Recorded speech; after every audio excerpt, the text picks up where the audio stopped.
Just hours ago, Clayton police arrested and charged a man they believe is to blame for the first homicide in the city in nearly 20 years.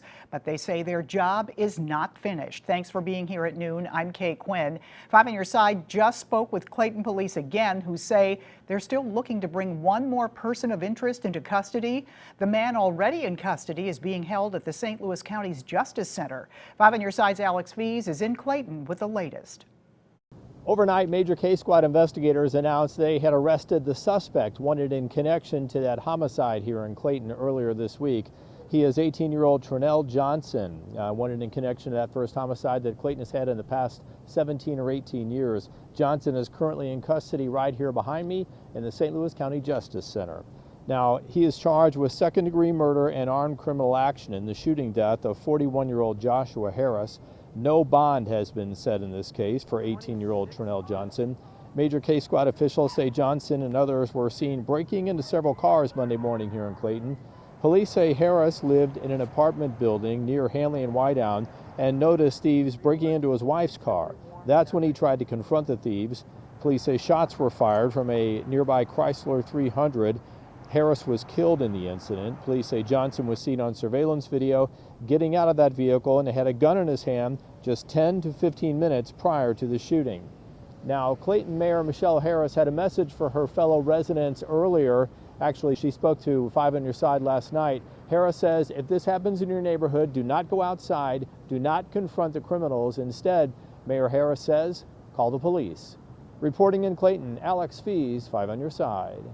And investigators still need your help. Again, they are seeking another person of interest. If you know anything about what happened, call the Major Case Squad at 314-955-0817. Developing in downtown St. Louis, 3 people and a security officer are hurt after a car crash and shooting. 5 on Your Side's Travis Cummings walks us through the chaotic early morning. We're here at St. Louis Police Headquarters in downtown St. Louis, not too far from the Hampton Inn, where police say shots were fired at a security officer. The man was not hit by gunfire, but he did get hurt by shattered glass. This all started about 3:15 this morning when police got a call that a man had been shot here in front of the Hampton Inn at 4th and Washington. But again, the security guard at the hotel was not shot. He was struck with the broken glass while interrupting suspects breaking into vehicles. The glass shattered after shots were fired at his vehicle. A block over, officers also confirmed that while a squad car was on its way to the scene, headed east on Washington, it collided with another vehicle headed south on Broadway. Both the officer and the driver of the other car were taken to the hospital with minor injuries. Investigators spent hours combing through the scene and interviewing witnesses. We'll bring you the latest developments when we learn more.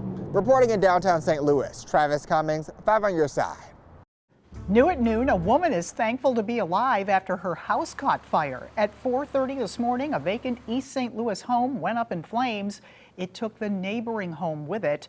We met the woman living next door who says her daughter pulled her to safety.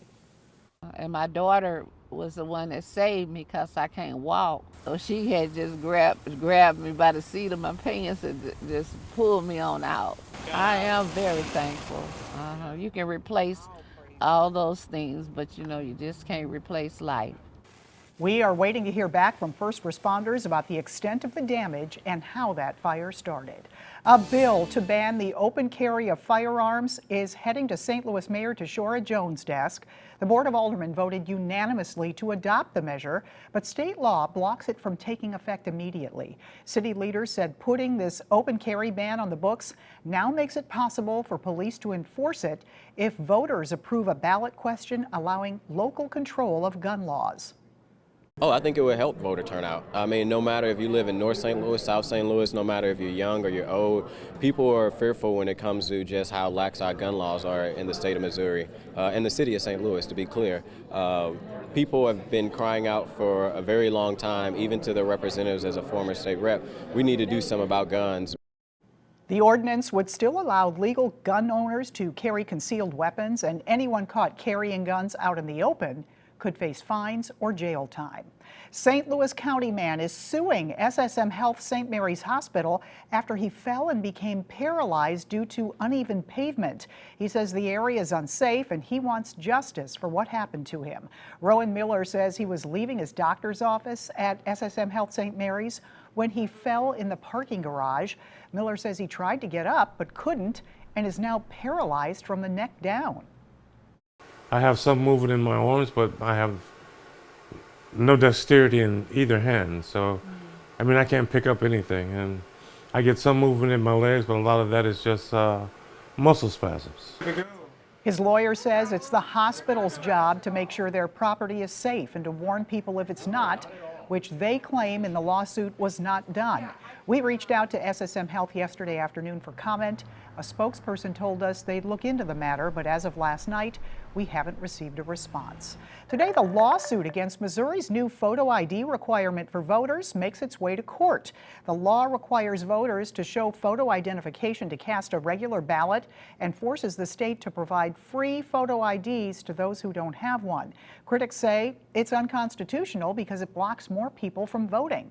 Supporters say so far, no one's been turned away at the polls because of the law. Right now, 20 states ask voters for photo IDs. All right, we enjoyed a beautiful week, but what's going to happen this weekend? Meteorologist Jim Castillo here with the Weather First forecast. Yeah, finally, some some average temperatures, and we had just a little bit of rain today. So this morning, as this cold front came through here, 1/100th, that's it, at Lambert, and most of us had just sprinkles or a real quick shower. Already seeing some nice clearing north and west of St. Louis, and you can see that on our sky cams here from Weldon Spring to Moscow Mills in Lincoln County. Very clear now, but then Highland, Illinois, a lot of clouds, and then Farmington, a mix of sun and clouds. So today, 62, because we're starting to see that temperature go back up. It's now 59. It did drop to 55, but we'll have much more on that weekend forecast and then kind of chilly next week.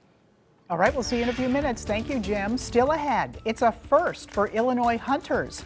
What you need to know ahead of this weekend's rifle season. But, you know, you have to be home for Thanksgiving. Heading home for the holidays, we lay out travel predictions from the experts for this Thanksgiving.